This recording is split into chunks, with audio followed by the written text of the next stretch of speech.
digamos. Entonces, hay que entenderlos primero desde ese lugar, ¿no? Por ejemplo, para darles un ejemplo muy concreto, el dogma de la Inmaculada Concepción de la Virgen es un dogma del siglo XVIII, es relativamente reciente para lo que es la historia de la Iglesia, en donde la Iglesia dice, bueno, a partir de ahora, eh, según toda la exégesis que se viene haciendo durante todos estos siglos, interpretamos que eh, la Virgen concebió a Jesús de manera inmaculada y que su concepción también lo fue, bueno, toda una complejidad. Pasa algo muy similar con el tema de, la Iglesia nunca habla de aborto como tal, pero sí habla de la concepción, del momento en el que empieza la vida, ¿no? Bueno, eso también es un dogma del siglo XVIII, que también es relativamente reciente. Eran discusiones que no existían en el seno de la Iglesia antes del siglo XVIII. Pero no existían, ni siquiera formaban parte de los debates. Sí había, por supuesto, una defensa a la sacralidad de la vida, porque la vida es un regalo de Dios, pero nada más. Bueno, ese tipo de dogmas nacen, estos que yo les acabo de citar, en un contexto histórico muy específico que es el auge absoluto del positivismo, en donde se termina, digamos, de reemplazar el paradigma más bien teológico, las últimas estelas que quedaban de un paradigma en donde podía haber algún tipo de centralidad de la existencia de la noción de Dios, por el paradigma científico. Entonces, la Iglesia como institución responde de manera reaccionaria a este cambio de paradigma, dándole forma a este tipo de dogmas que son eso, como profundamente doctrinarios y rígidos y severos, porque bueno, porque forman parte de contexto histórico. El tema de la oración de las mujeres es algo que sí forma mucho más parte del debate de la historia de la Iglesia, pero que sigue haciendo pie en esto de que el ministerio sacerdotal lo imparte, Cristo lo imparte a los apóstoles varones, ¿no? Entonces se toma como esa línea, una especie de línea sucesoria que viene a argumentar que no hay en las Sagradas Escrituras ejemplos de impartición, de evangelización y de ministerio, de esto de vayan de dos en dos y cuenten la buena nueva y demás, eh, a mujeres.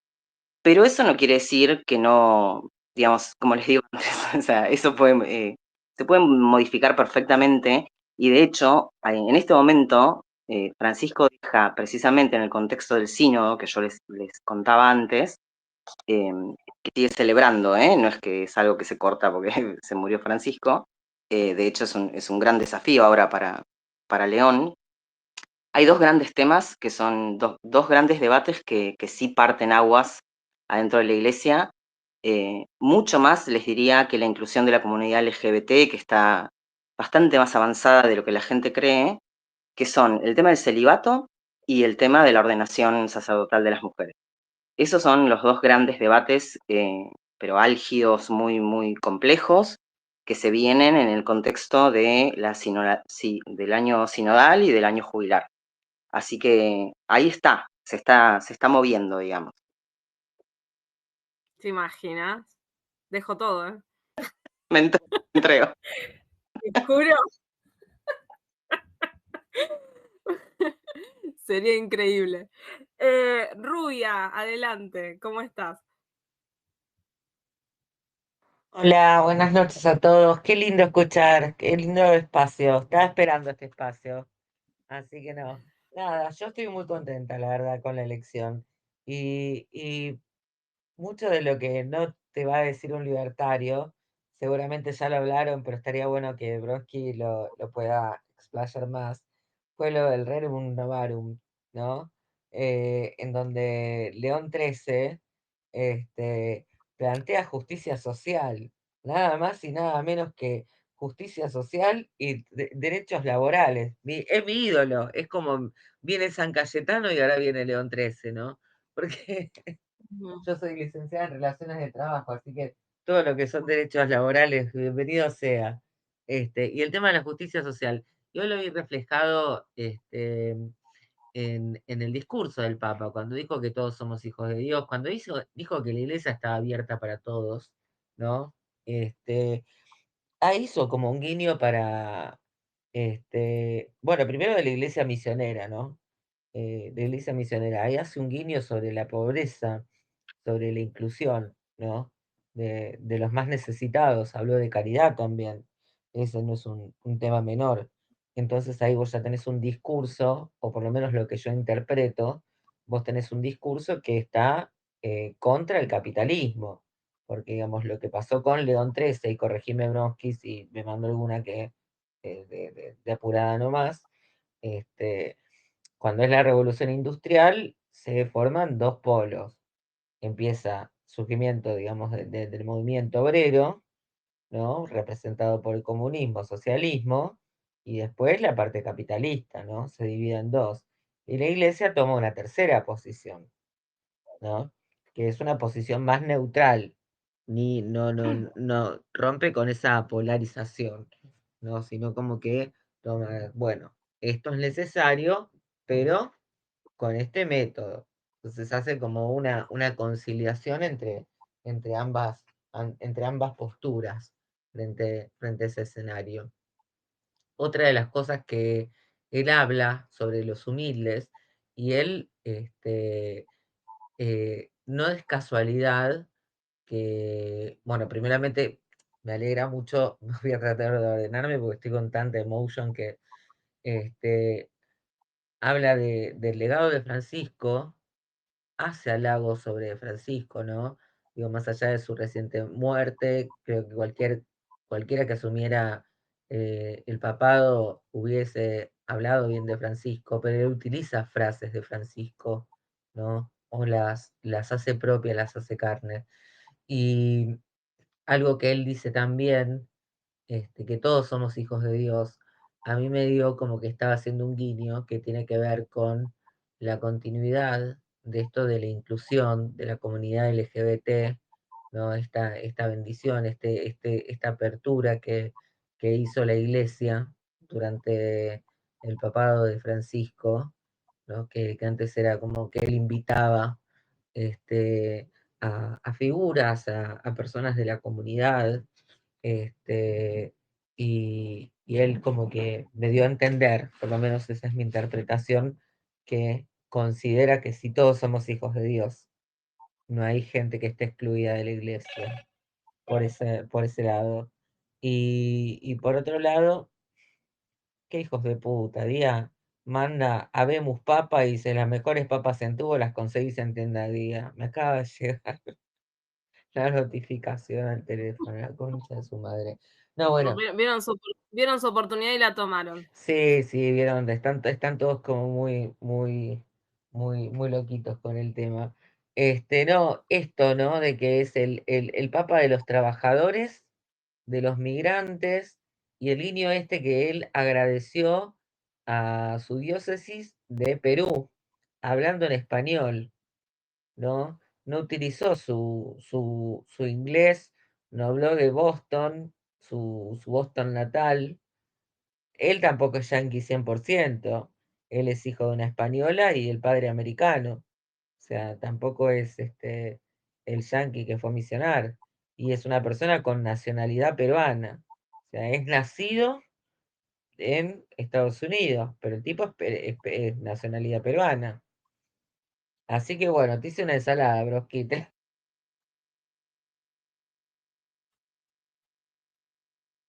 Sí, Rubia, sí. No sé si vos estabas al principio y comentamos varias de las cosas que vos dijiste que las destacamos como elementos importantísimos. Sí, solo aclarar que él es de Chicago, nació en Chicago, que también es un elemento importante porque eh, Chicago es una ciudad, a mí me fascina la historia de Chicago porque es una de las ciudades yanquis donde más movimiento obrero y sindicatos hubo.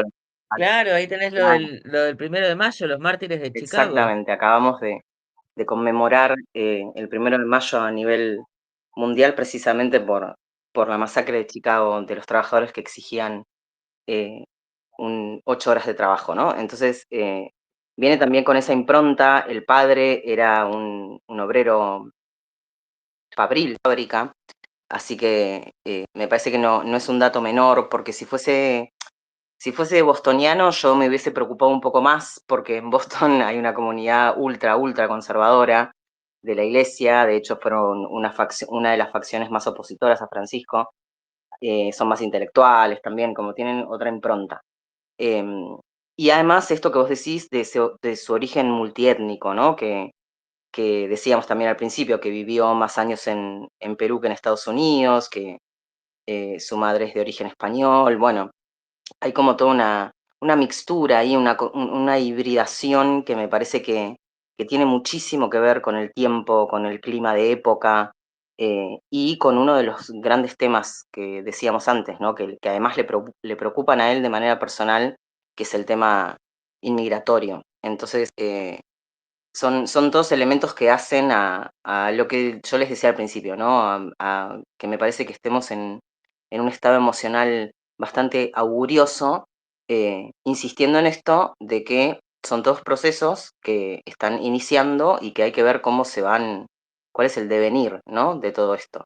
Pero por lo menos podemos decir que el combo ante el cual estamos eh, es bastante, eso, esperanzador y, y yo creo, a mí me da la impresión, esto es algo absolutamente personal, no tiene nada más que un anclaje en la intuición, eh, que sí puede ser un papa más, no sé si más conservador necesariamente, pero sí más mediador y más diplomático en ciertas cuestiones que por ahí, como les decía antes, en las discusiones estas que sacuden los cimientos doctrinales de la Iglesia, como el celibato, por ejemplo, la ordenación de mujeres y demás, que ahí puede ser más, que contemporice un poco más, eh, pero no sé si en la parte más pastoral, que tiene que ver con esta Iglesia abierta, en donde él hizo esas tres referencias, ¿no? De todos somos hijos de Dios, Dios nos ama a todos de manera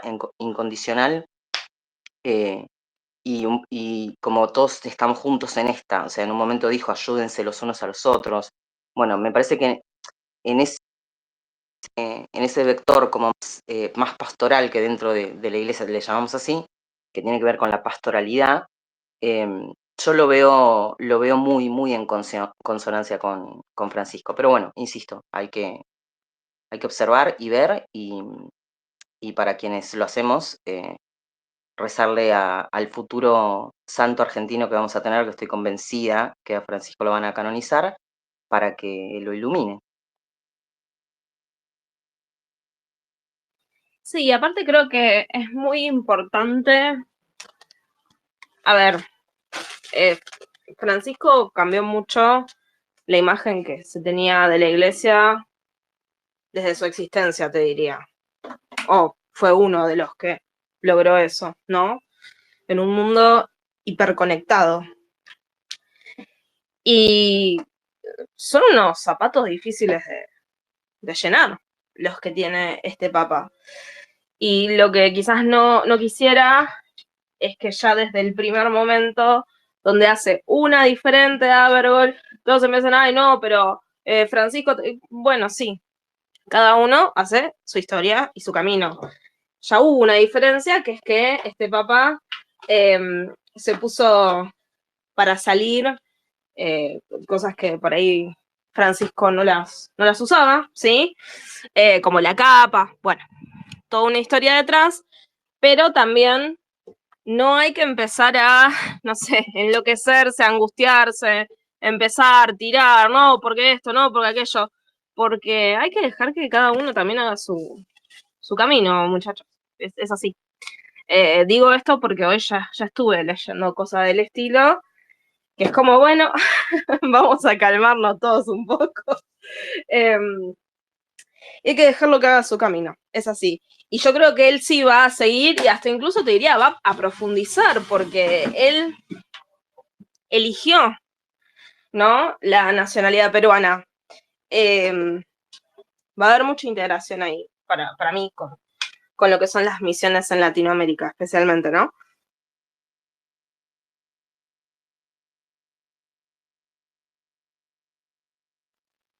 Ahí terminé, sí. Sí, no, pensé que se sumaba algún compa o alguna compa más. Em, sí, sin duda.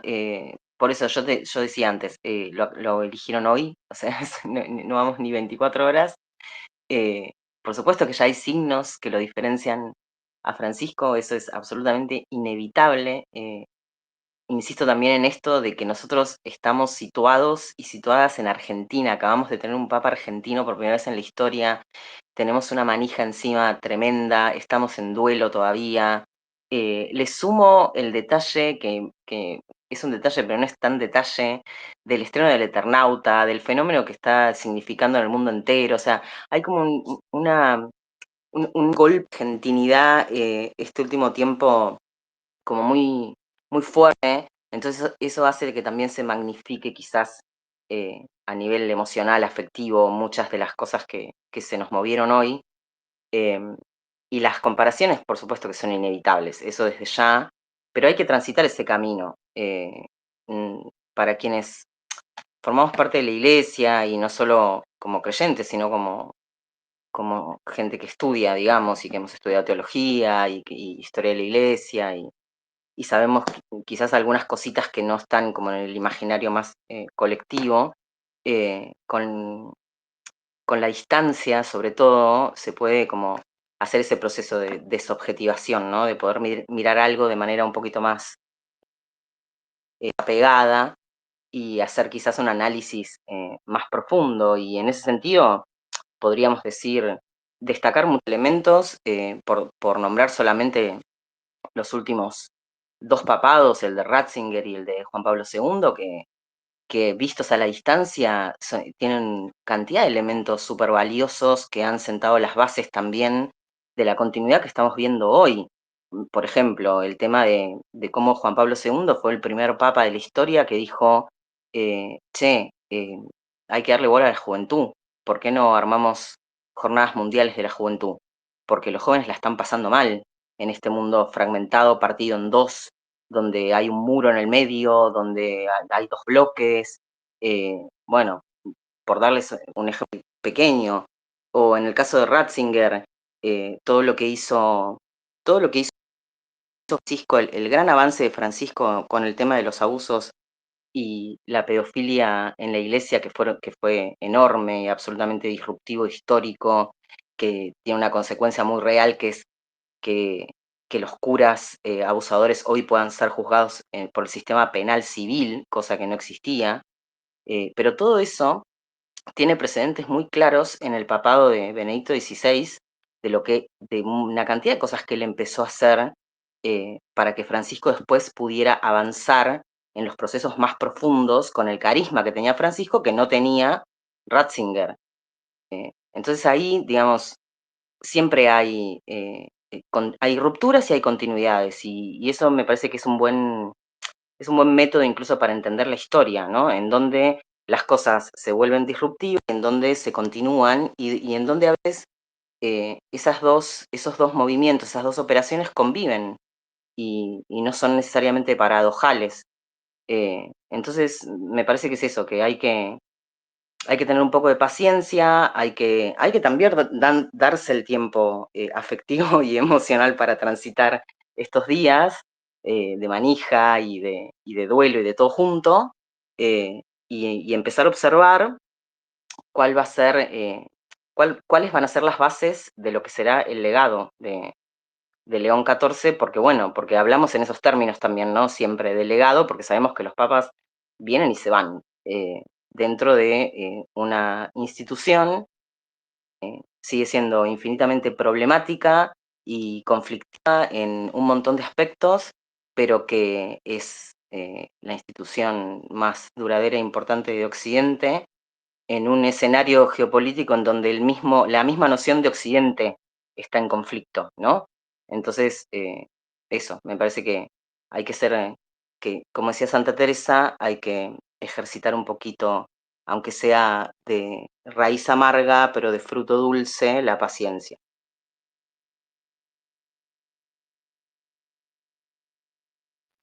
Totalmente, es así. Y aparte, me parece que también como vos estabas mencionando hace un ratito, la iglesia va a sus tiempos, hay muchas cosas que no se van a ver ahora. Vos fíjate que a Bergoglio creo que le empezaron a dar bola recién el mundo, ¿no? En los últimos 5 años. es algo totalmente intenso y a la vez profundo, pero los cambios son muy, muy sutiles. A mí lo que me pone contenta de esta elección es que ellos mismos vieron ahí, los cardenales, un camino que inició Bergoglio, que bueno, vamos a ser sinceros, lo vieron conveniente, ¿no? Porque también hay que pensar en eso, en la conveniencia. Bueno, me parece a mí que a la iglesia le sirve muchísimo ser más inclusiva y darle bienvenida a todos, incluso a personas que quizás en otro momento las hubieran expulsado, ¿no? Me parece que también es importante decirlo. Si lo eligieron es porque vieron una conveniencia en ese camino y yo lo celebro. Lo celebro que no lo cambiaron, que no pensaron, uy, no, vamos a volver a lo conservador. No, hay algo ahí que claramente están notando, ¿no? Deja de batir huevo. No, estoy... Deja de rascar la olla, tanto. No es la olla, no es la olla. Avísame y te mando algo por cosas, te mando algo No, estoy o cocinando, algo. chicos. Yo no tengo cocinero personal, les cuento. Rubia, adelante. Ay, no me podía desmutear. No sé si ya lo hablaron antes, pero aprovecho esta bronqui que es como Teniente Carpincho, pero de la iglesia. Este, le voy a sacar el jugo. Escuché hoy, porque vi la ceremonia de casualidad, yo volví a una reunión y justo estaban esperando que salieran a nombrar el Papa y bueno, cuando lo nombran se habla de que hubo un incidente de denuncias de abusos en Perú y que estaba un poco, que quedó como involucrado cuando en realidad después aclararon que él en ese momento no tenía injerencia sobre el tema. ¿Qué hay de Y, toda esta información? y ahí entra la política del Perú, que es de extrema derecha. De abusos de la iglesia, yo no sé, por eso me preguntaba Bronsky, de abusos de la iglesia que había habido unas denuncias que fueron mediáticas y que aparentemente, Yo lo que vi es que salió una de las víctimas a agradecer que hayan elegido a este papa, que se había puesto en contra del sodalicio, era el nombre de este grupo en Perú, que son así como medio muy conservadores, de ultraderecha, pero lo que pasó es que esa fue una opereta justamente de estos grupos conservadores. Quisieron instalar que el Papa había encubierto abusadores cuando no solo no era así, sino que fue todo lo contrario, que él justamente se puso a disposición de las víctimas, que reemplaza a este tipo que terminó siendo apartado y que además fue de los que ayudó a denunciar. Eso es lo que yo había leído. Sí, venía y iba a apuntar exactamente eso, que de hecho fue el que le lleva a Francisco los casos de abusos en Perú, de los cuales se abrieron varias causas. De hecho hay varias causas que están abiertas todavía, que están en juicio, en pleno juicio, y que varias de las víctimas, yo lo vi eso también ayer, salieron como a festejar que lo habían elegido a Prevos, que había sido como el único. No nos olvidemos de que él era obispo, ¿no? De una región muy importante, además. O sea, tenía jerarquía. Y, y agradecían eso, que había sido uno de los únicos, si no el único, de la jerarquía eclesial del Perú, que se había ocupado personalmente del tema y se lo había llevado Francisco y se habían generado acciones concretas. me parece que la clave está en lo que vos decías, Aye, de también observar cómo se opera, ¿no? Cómo opera, y además la facción más reaccionaria y más ultraconservadora de la Iglesia que está en el día de hoy específicamente ardida, porque, bueno, han perdido una batalla muy importante. Prevost tiene creo que 69 años, 70, sí, 69, 70, con lo cual todo indicaría que por lo menos puede haber un papado de 10 años, puede llegar a ser, vamos a tirarla, que es un montón de tiempo para el mundo. Tiene casi 10 años menos que Francisco cuando empezó, como para dar una referencia, sí. Tal cual, tal cual. Entonces, realmente han perdido una batalla importantísima, porque viene un papado largo de una figura a la que han combatido a nivel interno en Latinoamérica, en Perú específicamente, en Estados Unidos, que es lo que les contaba antes.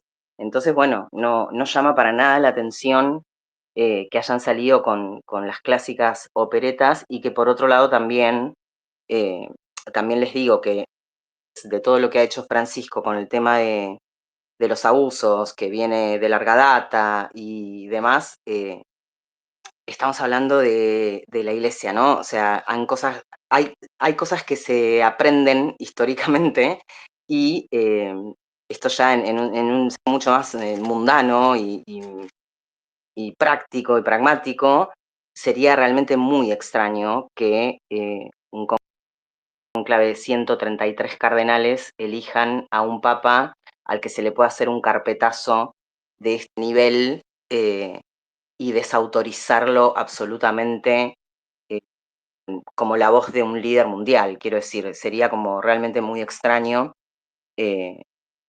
como yendo al argumento, digamos, más, más práctico, más banal. Pero hay que estar muy atentos y muy atentas con estas cosas porque se lo han hecho a Francisco durante 12 años, digamos, no es nada nuevo.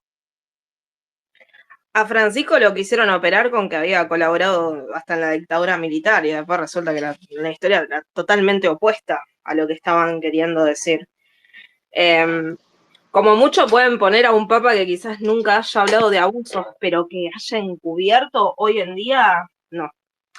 No, Che, porque este Papa sí es practicante sanagustiniano. Ustedes que están en la parte religiosa, digamos, yo no lo conozco, la verdad. ¿Ustedes consideran que sigue la doctrina de San Agustín, digamos, como lo seguía Francisco a los franciscanos? no, Francisco era jesuita. Ah, claro, perdón, sí, no, me equivoqué, franciscano, sí, jesuita, perdón. Así como Francisco era, digamos, claramente jesuita en su práctica religiosa, la pregunta sería si ustedes consideran que este Papa sigue la doctrina de San Agustín, por así decirlo, dentro de su práctica cristiana, ¿no? Y ya cuando habló de misionar, yo sentí que sí. No sé qué pensás. Bueno, entonces, ojo el charqui, sí, ¿eh? Además amén del carisma de la misión y demás, fue hasta ahora, hasta que lo, lo eligieron Papa, lo que se llama hay órdenes cuyos jefes, digamos, tienen el título de principal, el principal de la orden tal, que sería como el jefe máximo. Bueno, él fue el principal de los agustinos de manera intermitente, creo que una década, después fue otro, y hace unos años lo volvieron a elegir a él, porque los agustinos se eligen entre sí, que es lo que les decía antes, esta cosa más transversal, y era el principal, así que sí, claramente vive y hace carne la regla agustina, la orden agustina, y de hecho vino a Buenos Aires 2 veces como principal de los agustinos, porque acá en Buenos Aires la orden agustina es bastante numerosa y de hecho hay dos vertientes, digamos, están los agustinos de la orden original que les decía al principio y los recoletos. Y vino como principal, como jefe, digamos, a ver a los sacerdotes, a las religiosas y demás de la orden. Así que sí, indudablemente. Pero entonces habría que ver entonces si le pasa lo que le suele suceder a estos líderes religiosos, que cuando llegan, por ejemplo, en este caso el Papa, como le pasó a Francisco, a Bergoglio, de que cambió un poco su mirada porque gobernaba, digamos, toda una feligresía mundial, ¿verdad? Dijo, bueno, ahora que estoy aquí y tengo que ver por todos, y empezó a aceptar el tema del matrimonio igualitario, ese tipo de cosas, y de hecho hasta alabó a los ateos, qué sé yo, fue un papa muy abierto, ¿sí? Filosóficamente hablando, no sé si religiosamente, pero sí filosóficamente hablando, el tipo unió y abrió Igual puertas. Ahora, los jesuitas como Francisco siempre tuvieron un poco siempre fueron muy claro. abiertos y muy de comunidad, y bueno, vamos a incluirlos a todos. O sea, eso estaba, por eso siempre me cayeron bien. Bueno, Pero pero por eso digo, tengan cuidado con que porque es crucial reconocer que el pensamiento de San Agustín tiene cuestiones contextuales y muchas ideas patriarcales en su obra. No sé si él la seguirá siendo papa o si tendrá una apertura como la tuvo Francisco. Es una advertencia que yo largo porque conozco la filosofía impresa en esto, no la religiosidad, lo vuelvo a repetir, eso ya no me corresponde a mí, pero sí, siendo sanagustiniano y siendo de esa orden y siguiendo sus preceptos, el tipo, ojo el charqui, no vaya a ser que lo hayan elegido y siendo tan joven tener un pontificado más largo para volver a encauzar a la iglesia hacia cuestiones más formales, ¿no? No sé, es otra mirada que le tiro, che, y ya les dejo el mic, ha sido un placer escucharte, Broski, igualmente a vos ayer. Y me voy a seguir escribiendo la obra maléfica esta que estoy haciendo. En una de esas me terminan excomulgando del cristianismo. muchas gracias, Miguel, muchas gracias. Bueno, si te parece, querida Bronski, vamos poniendo como unas palabras finales, como para ir cerrando. Ya hace como 1 hora y media, que estamos casi 2 horas, así que no te quiero seguir robando tiempo. Pero bueno, me gustaría que nos digas, ¿no? Que nos cuentes cuáles son tus deseos, cuáles son tus inquietudes, o lo que quieras decir, ¿no? A modo de cierre en este día tan particular. Bueno, gracias, compañera. Sí, primero agradecerte a vos, de todo corazón, de verdad, Aye, porque más allá de las cosas que nos conecten a nivel personal, que las sabemos vos y yo, sos una persona muy generosa, eh, muy, como dije, muy tendedora de puentes y de aperturas, y para mí ha sido ay, me voy a emocionar, perdón, pero durante todo el papado de Francisco ha sido hermoso poder compartirlo con vos, poder generar estos espacios de discusión, de debate, donde nunca, nunca hablamos de una sola cosa. Eso es algo que yo valoro muchísimo de vos, que sos una persona que entiende la complejidad de las cosas, que cuando hablamos de militancia o hablamos de la iglesia o hablamos de feminismo, nunca estamos hablando solamente de eso, que podemos establecer este tipo de pensamiento y de reflexión más bien relacional y lateral, y eso me parece que suma muchísimo en un clima de época en donde todo se hace dicotomía, ¿no? Todo es A o B, todo es siempre con esa O en el medio, siempre es adversativo, nunca aparece la I como posibilidad, ¿no? De que pueda ser una cosa y la otra y poder como construir pensamiento y reflexión y afectividad a partir de eso. Así que te lo agradezco muchísimo, fuiste una gran, gran compañera franciscana, en el sentido del legado de Francisco. Eh, Creo que es importante lo poquitísimo que hemos podido hacer en estos años, pero me parece que es muy valioso.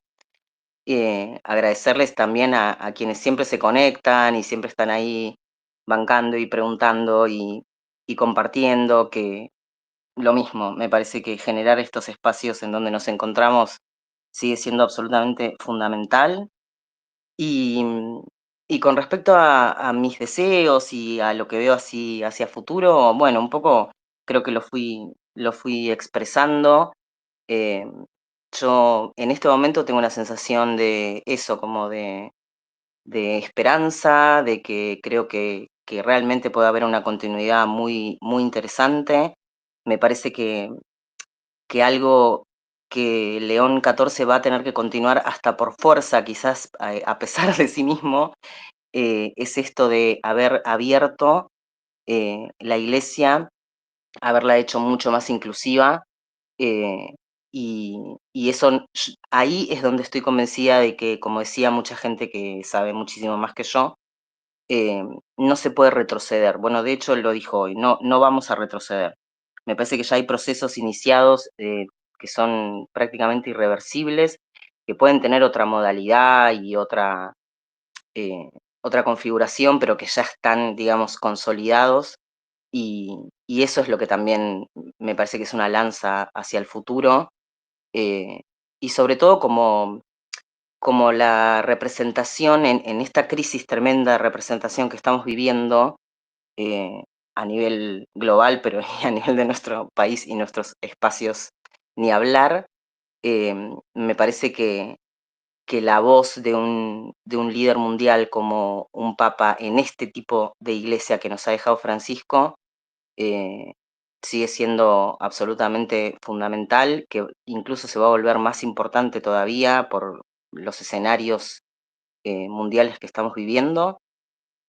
Insisto con esto de la relación personal que él tiene con Estados Unidos y con lo que significa esta transición de cambio de eje y de cambio de paradigma que estamos viviendo, esta cosa que viene a instalar un poco este nuevo papado y que tiene que ver con el legado de Francisco, este eje norte-sur que se contrapone al eje clásico, que es lo que está temblando ¿no? del oeste y el este. No sé, creo que hay mucho por ver, y que va a ser muy importante esto, ejercitar, como les decía, un poco de la paciencia y ser observadores y estar vigilantes, ¿no? Que eso también es algo que nos dice el Evangelio, ¿no? Estar siempre vigilantes, siempre alertas en el mejor sentido, ¿no? Para poder hacer mejor lo que hacemos. Y yo tengo eso, tengo como ese deseo, esa esperanza, y en lo personal y en lo colectivo de lo que significa la militancia de base dentro de la Iglesia, la militancia feminista, la militancia por la ampliación de derechos y demás, me parece que, como hemos hecho siempre, compañera, vamos a seguir adelante y vamos a seguir haciendo lo que venimos haciendo. Dios quiera que en un contexto favorable o por lo menos menos hostil, donde podamos ver por ahí alguno de los frutos de nuestro deseo. Pero en ese sentido me parece que es el llamado a seguir con la misión y a seguir adelante. Bueno, yo quiero agradecerte primero por haberte sumado, pero también siempre por tu amistad y por tu compañía. Para los que no la conocen, Bronski es maravillosa, aparte de que es muy buena persona, es una mujer muy comprometida con la militancia política y además de eso es absolutamente inteligente y conocedora del mundo. Es de esas personas que yo las tengo catalogadas en embelesadas por escucharla. Cada vez que la escucho hablar me quedo embelesada, ¿no? Por ese cerebro que tiene, que bueno, yo siempre valoro muchísimo la inteligencia, pero también la bondad y la humildad, porque vos vas, le decís algo y ella te dice, ay, bueno, no sé, como, es muy humilde al respecto y eso me parece que justamente le suma muchísimo más a su imagen. Con ella nos conocimos en un momento distinto del país y del mundo, y le ofaneábamos a Francisco cuando decir que eras católica te miraban mal, especialmente en algunos sectores del feminismo. Y bueno, siempre nos fuimos acompañando como en esa disyuntiva, ¿no? Que se nos presentaba, pero la verdad es que, bueno, me parece que está muy bueno que tengamos un papa como el que pareciera que nos están presentando. Obviamente hay que darle tiempo, pero me parece muy lindo de dónde venimos y también hacia dónde vamos a ir, y me da un poco de esperanza y de fe de que el mundo no está completamente roto, ¿no? Estamos en un momento muy difícil. Es muy difícil el día a día, ¿sí? Especialmente en Argentina. Yo no sé si todos lo viven así, pero la verdad es que es una carga muy pesada la de vivir en esta Argentina que estamos hoy en día. Y cuando pienso en este papa se me viene a la cabeza esa frase que dice el Tano en El Eternauta cuando le muestra a Juan y le dice el norte es el nuevo sur, ¿no? Bueno, un poco pienso en eso con este nuevo papa, ¿no? Que todos como que celebran y decían, ay, ahora le van a poner queso cheddar a la hostia. Y después resulta que el tipo se la pasó viviendo más años en Perú, ¿no? Y tiene más vocación latinoamericana que otra cosa, y un alma misionera muy, muy grande. Así que me parece que está bueno, ¿no? Como pensar en eso, como en realidad el sur como nuevo norte, ¿no? Y quiero destacar que es el segundo papa que tenemos que tiene relación con un país liberado por San Martín. Nada, como sanmartiniana lo tenía que decir. Así que, bueno, muchas gracias, amiga, muchas gracias a todos, Rubia, Sam, Miguel, que también se sumó, bueno, Pepe, que estuvo hace un ratito. Y nada, Broski, te adoro. Ojalá que podamos hacer pronto un nuevo espacio, ¿no? Hablando de estos temas. A mí estas cosas me fascinan. Cuando quieras, Así que cuando quieras, compañera. Sí, tenemos que hablar de esto. Tenemos que hablar de esto, eso sí. Así que bueno, muchas gracias, chicos. Gracias. Creo que... ¿Cómo? Perdón, no escuché. No, eso que les agradecía a todos por estar. No, por favor, muchísimas gracias. Y bueno, nos estamos hablando mañana es viernes, así que mañana seguro abro a la noche. Bueno, Gracias, Talle, gracias, Broski. Chao, Rubia, chao, Sam, que descansen. Chao, querida. Besotes, chau, chau.